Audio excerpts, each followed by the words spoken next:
महाभारत केवल एक युद्ध की कहानी नहीं है। यह राजनीति, प्रतिशोध, धर्म, अधर्म और मानव मन के सबसे गहरे रहस्यों की महागाथा है। इस महाकाव्य में एक ऐसा पात्र है जिसे इतिहास का सबसे बड़ा षड्यंत्रकारी कहा जाता है।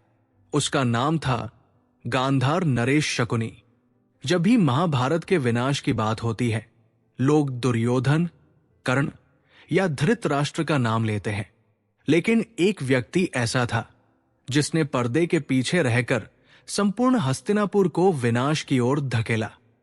लेकिन सबसे बड़ा प्रश्न यह है, शकुनी कौरवों का विनाश क्यों चाहता था? क्या वह केवल दुर्योधन का हितैषी था, या उसके भीतर वर्षों पुरानी नफरत और प्रतिशोध की आग जल रही थी? क्या उसने सचमुच बदला लेने के लिए कौरव वंश को भीतर से नष्ट किया? आज की इस विस्तृत कथा में हम जानेंगे शकुनी कौन था, भीष्म और गांधार राज्य के बीच क्या हुआ था, शकुनी के परिवार के साथ कैसा अत्याचार हुआ, पासों का रहस्य क्या था, उसने दुर्योधन को कैसे नियंत्रित किया, और आखिर उसने कौरवों का विनाश क्यों चाहा। तो आइए आरंभ करते हैं महाभारत के सबसे खतरनाक खिलाड़ी की कहानी। बहुत समय पहले उत्तर पश्चिम दिशा में गांधार नाम का एक समृद्ध राज्य था। आज के अफगानिस्तान और पाकिस्तान के कुछ क्षेत्रों को प्राचीन काल में गांधार कहा जाता था। वहां के राजा थे महाराज सुबल। उनके कई पुत्र थे, लेकिन उनमें सबसे बुद्धिमान था शकुनी। शकुनी बचपन से ही अत्यंत चतुर, चालाक और राजनीति में निपुण था। वो युद्ध से अधिक बुद्धि का प्रयोग करना जानता था। लोग कहते थे कि यदि कोई तलवार से युद्ध जीत सकता है, तो शकुनी केवल अपनी चालों से साम्राज्य हिला सकता है। उसकी एक बहन थी गांधारी। गांधारी अत्यंत सुंदर, धर्मपरायण और तपस्विनी थी। शकुनी अपनी बहन से अत्यधिक प्रेम करता था। उसे नहीं पता था कि भविष्य में यही बहन उसके भीतर प्रतिशोध की आग पैदा करेगी। हस्तिनापुर उस समय आर्यावर्त का सबसे शक्तिशाली राज्य था। वहां के सबसे प्रभावशाली व्यक्ति थे भीष्म पितामह। जब धृतराष्ट्र के विवाह की बात आई, तब भीष्म ने गांधारी को चुना। लेकिन समस्या यह थी कि धृतराष्ट्र जन्म से अंधे थे। राजा सुबल ये विवाह नहीं करना चाहते थे। उन्हें लगा कि उनकी पुत्री का जीवन दुख में बीतेगा। लेकिन भीष्म के सामने कोई विरोध नहीं कर सकता था।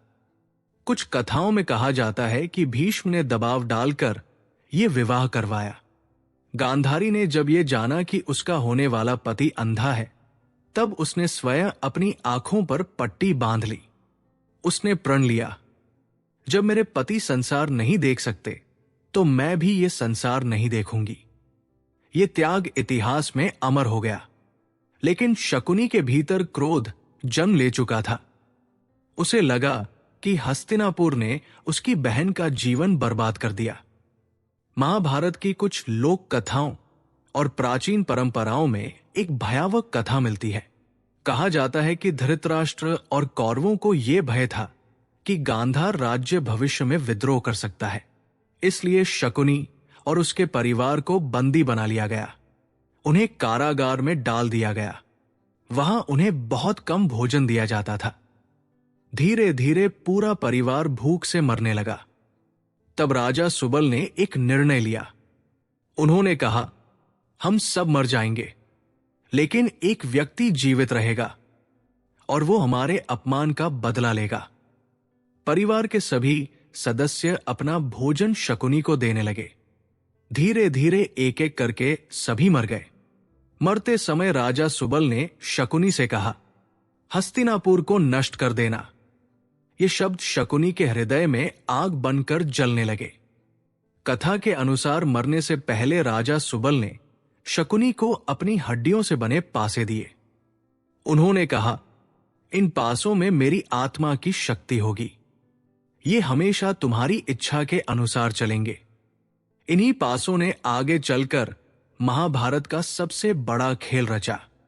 शकुनी जानता था कि वो युद्ध में हस्तिनापुर को नहीं हरा सकता, लेकिन वो ये भी जानता था कि यदि किसी साम्राज्य को नष्ट करना हो तो उसकी सबसे बड़ी कमजोरी को पकड़ो।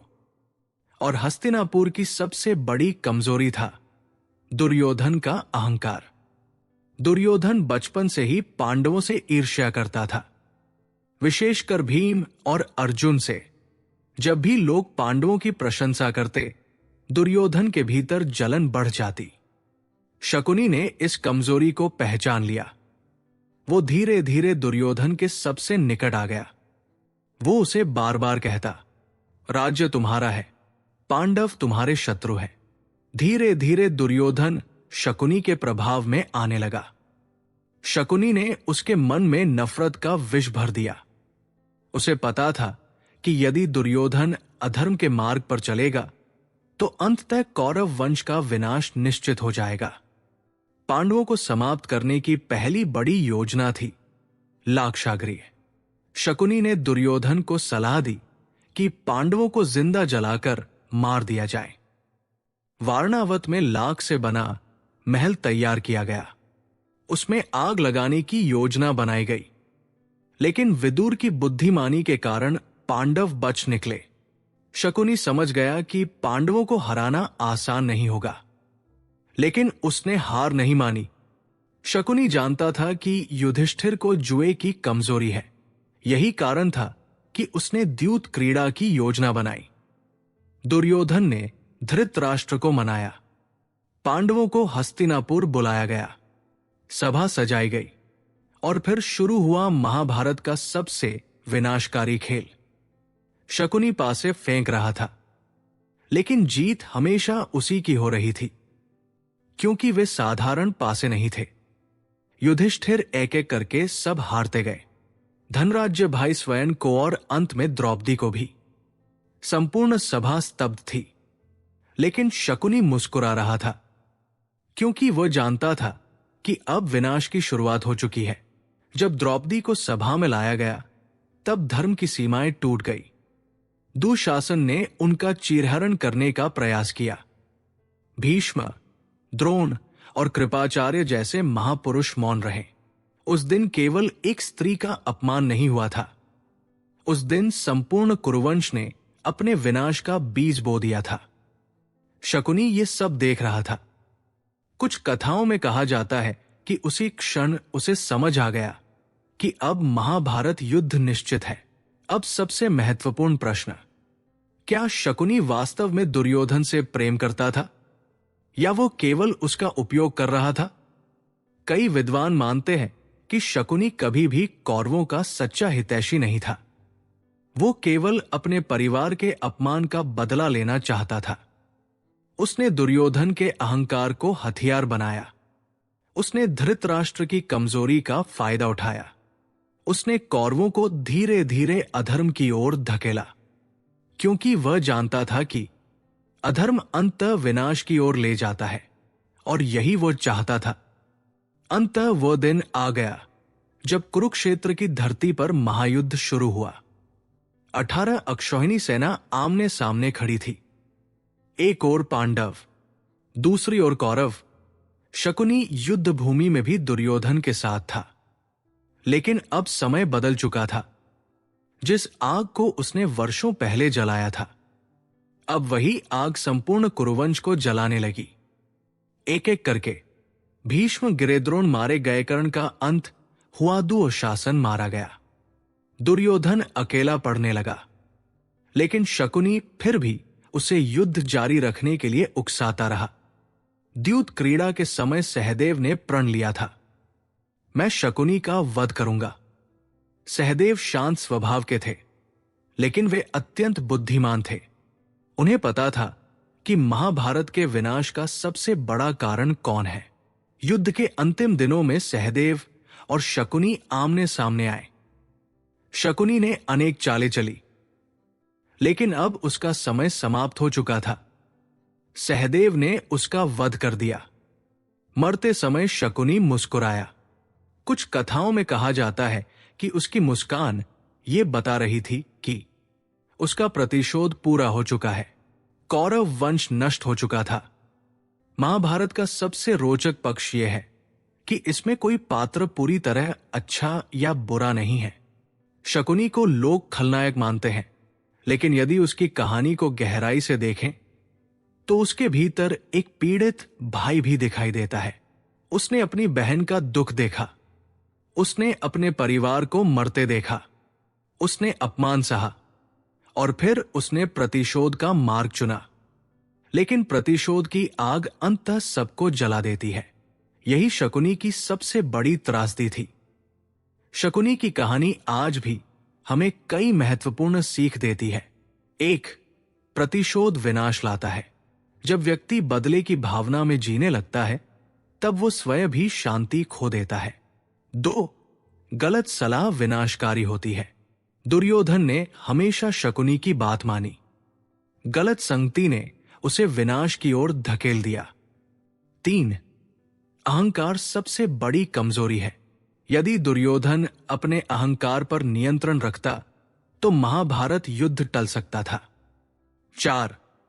अधर्म का अंत निश्चित है। महाभारत का सबसे बड़ा संदेश यही है कि अधर्म चाहे कितना भी शक्तिशाली क्यों न लगे, अंततः उसकी हार होती है।